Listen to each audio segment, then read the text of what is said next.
11h10. A cada dia que passa, cresce o número de crianças e adolescentes com diabetes no Brasil. E com isso, cresce também a necessidade de termos escolas preparadas para receber, cuidar e incluir esses alunos. A educação em diabetes é essencial para garantir um ambiente seguro, acolhedor e saudável, tanto para quem tem a doença, quanto para toda a comunidade escolar. Para falar sobre a importância da educação em diabetes, o contexto geral da saúde dessa doença, a gente recebe aqui no estúdio a médica endocrinologista, doutora Ângela Regina Nazário, que está conosco para poder bater um papo, e falar sobre esse assunto tão importante na vida dos nossos pequenos, que seguem crescendo. Doutora, bem-vinda, bom dia. Obrigada. Vamos lá, falando sobre essa questão da garotada. Começa na infância, muitas vezes, qual o primeiro sinal que os pais precisam estar atentos? Tem um histórico na família, não tem? É o acompanhamento que a gente faz com a nossa saúde, tem que cuidar dos pequenos também, né? Geralmente a apresentação do diabetes tipo 1, ela é súbita. Então, a criança vai apresentar sintomas do tipo muita sede, urinar muito, se sentir muito cansado, mudar o seu comportamento, no sentido de ter mais sede, às vezes passar a urinar na cama à noite novamente, que é uma coisa que pode acontecer. E muitas vezes há demora nesse diagnóstico até no sistema público de saúde por os sintomas serem muito inespecíficos. Os pais muitas vezes, olha, puxa, mas o que está acontecendo com meu filho? Exatamente. Até chegar a imaginar que é diabetes. E há um receio, doutora, porque para identificação ou um acompanhamento médico, exames de sangue, fica naquele receio, mas será que eu vou levar meu filho para fazer um exame de sangue, porque vai ter a agulhada ali? Bom, faz parte, Isso é simples e importante, né? Muito importante. Acho que claro que a criança não vai gostar, mas os pais têm esse compromisso. Se eles identificarem alguma coisa de diferente no comportamento da criança, eu acho que perda de peso é uma coisa muito importante para a criança, porque ela não vai deixar de comer, provavelmente ela vai estar comendo às vezes até mais e vai estar perdendo peso. Isso serve de alerta não só para diabetes, pode ser uma outra doença mais grave, uma neoplasia, um câncer, alguma coisa. Então, eu acho que os pais têm que estar alerta e sempre buscar ajuda. Muitas vezes o alerta vem da escola ou em casa, como a senhora comentou, o fato da escola estar preparada, isso também muda tudo, né? Muda. E hoje a gente tem muito mais em evidência, talvez um despreparo por parte das escolas. Como é que está essa realidade no momento? Então, é um misto. É um misto, né? E eu acho que até o despreparo da escola é por conta do pequeno número, não é um número tão expressivo de crianças que vai ter, mas vão surgir casos e esses casos estão aumentando. Então, é importante que a escola esteja preparada, que o professor saiba o que é diabetes, como que ele se comporta, que impacto isso tem na vida do dia a dia da criança dentro da realidade da escola, para que possa auxiliar tanto a família como a criança para que ela esteja adaptada e que ela tenha acesso à educação. Sem dúvida. Hoje, há uma idade ou um perfil que a gente pode estabelecer ou entender isso dessa maneira, das crianças que estão ou mais propensas, suscetíveis, a partir de que idade a diabetes pode se manifestar e que vale de alerta? Bom, o primeiro passo é informação. Então nós temos dois tipos de diabetes. O diabetes tipo 1, que a gente acabou de conversar, que é esse que surge abruptamente, é uma doença autoimune, não tem relação com comida, não tem relação com nada que a pessoa, não é culpa da família, não é despreparo da família, é uma fatalidade. E nós temos o diabetes tipo 2, que é prevenível. Prevenível como? 90% dos casos de diabetes tipo 2 estão relacionados à obesidade e a um estilo de vida ruim. Então, o que acontece? Está aumentando muito o número de casos de diabetes tipo 2 em crianças e adolescentes. Que estão acima do peso. Exatamente. Então, aí é uma outra parte importante da escola, identificar, alertar as famílias para que melhorem o estilo de vida. A gente está tendo casos de diabetes tipo 2 em crianças e adolescentes e isso é muito preocupante para nós. Doutora, há um movimento em muitas escolas para poder fazer essa questão da educação, trazer esse conteúdo, ensinar os professores ou ao próprio corpo escolar, a equipe, para saber como lidar, como agir, o momento mais adequado para poder dar suporte para essas crianças? Então, a gente, através do Instituto da Pessoa com Diabetes, tem um projeto que a gente visita as escolas, todas as escolas municipais de Curitiba, e a gente está com um projeto também para o estado, mas inicialmente nós já temos um projeto desenvolvido, onde a gente vai até a escola com uma equipe multidisciplinar, nutricionista, uma mãe de criança portadora de diabetes, mais eu e mais uma psicóloga, e a gente orienta a escola, tanto a direção da escola, como os funcionários da escola, como os professores e os colegas das escolas, explicando o que é o diabetes tipo 1, o que é o diabetes tipo 2, quais as necessidades que a criança tem e tudo mais, para preparar a escola para receber essa criança. E o papel dos colegas de classe, né? Isso também é importante, porque muitas vezes, e é tão triste isso, mas isso pode ser motivo para bullying, né? Infelizmente, nós temos alguns casos de bullying, até são crianças que estão nas nossas listas de prioridades para visitar essas escolas, inclusive com tentativas de suicídio dessas crianças. Então, coisa muito grave, infelizmente.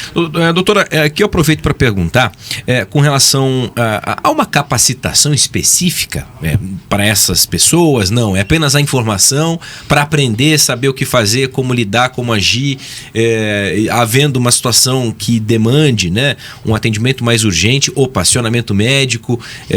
De que maneira a gente pode olhar para essa questão de passar esse conteúdo? Eu acho que a informação já capacita, tá? Então, você saber o que é hipoglicemia, então o que acontece com a criança quando ela baixa os níveis de glicose, de açúcar no sangue, né? Que essa criança vai ter tontura, essa criança pode desmaiar, essa criança pode passar mal na aula de educação física, os colegas podem perceber que ela está com comportamento diferente, o professor pode perceber que o comportamento está diferente. Então, só você instruir que isso pode acontecer e o que fazer nesse momento já capacita essa pessoa para uma situação de emergência. Claro que pode acontecer casos mais graves que a criança, o adolescente ou mesmo o adulto vai precisar de um atendimento médico, mas a comunidade já vai estar capacitada para pelo menos dar o início ali no atendimento dessa pessoa. Bom, vamos partir agora por uma conversa com relação a aspectos que envolvem aí poder público, tanto no caso do legislativo. Recentemente a gente teve na Assembleia, né, a aprovação do projeto que dá prioridade para pessoas que têm diabetes e precisam fazer tratamento, passar por exames médicos, né? E muitas vezes ficavam lá, esperando o atendimento na fila comum e sujeitas e expostas a um risco muito grande, né, doutora? Houve um grande avanço. Que avanço foi esse e qual a leitura que se tem a partir de agora? Então, a gente está na expectativa do governador assinar essa lei, né? Então, estamos ansiosos porque isso não tem custo nenhum para o governo, não existe custo nenhum. Isso vai regulamentar uma situação que é claramente importante, né? Por que é importante? Porque as pessoas que têm diabetes, elas utilizam todos os medicamentos que elas utilizam, baixam a glicose, baixam os níveis de glicose. Como a pessoa faz isso, ela não pode atrasar o horário de refeição dela, ou se ela atrasar, não pode atrasar muito. Por quê? Porque a medicação está agindo lá e vai estar caindo o nível de glicose. Então, essa pessoa, numa fila de exames, ela pode passar mal, ter hipoglicemia, e isso pode ser muito grave. Vamos lá, 11h19, perdão, doutora. Sobre esse aspecto, a gente falava do legislativo e agora do município. Houve também uma emenda, né, em que o Instituto da Pessoa com Diabetes recebeu para poder destinar um trabalho importante voltado às crianças. De que maneira isso tem acontecido, né? E a importância de se ter recursos, de se ter ou uma política pública voltada, né, de maneira específica a isso, ou para se ter recurso para tentar se transformar uma realidade a partir desse investimento. Então, o projeto ele foi desenvolvido em parceria com o Hospital de Clínicas aqui em Curitiba. Nós atendemos 120 crianças portadoras de diabetes tipo 1 entre 4 e 14 anos. Essas crianças receberam monitorização de glicose e educação. Por quê? Porque a monitorização de glicose através do sensor é uma ferramenta tecnológica que, se não for bem utilizada, não vai ter utilidade alguma, porque a criança e a família têm que entender que você vai verificar o valor da glicemia e a partir disso, desse monitoramento, você vai tomar atitudes no sentido de aumentar a insulina, diminuir a insulina, fazer bom uso dessa tecnologia depende de educação. Então, foi um projeto super importante, a gente acha que foi de bastante sucesso, as famílias ficaram muito satisfeitas, as crianças vinham quinzenalmente para fazer troca do sensor de glicose e nessa oportunidade elas recebiam educação nutricional, psicológica, assistente social, todo esse conjunto em torno e mais o amparo psicológico mesmo, que é importante, porque as famílias ficam muito fragilizadas também. Já que a senhora está comentando sobre esse aspecto, né?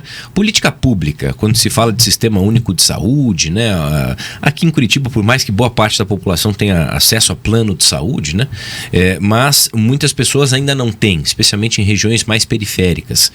O que é possível fazer para fortalecer essa questão da diabetes ou da educação em diabetes, olhando para o nosso quintal de casa? Para o quintal de casa, o que a gente pensa que é importante, não só eu penso, a gente sabe que mundialmente se pensa assim, é importante o diagnóstico, acesso a bons tratamentos para a gente evitar complicações futuras.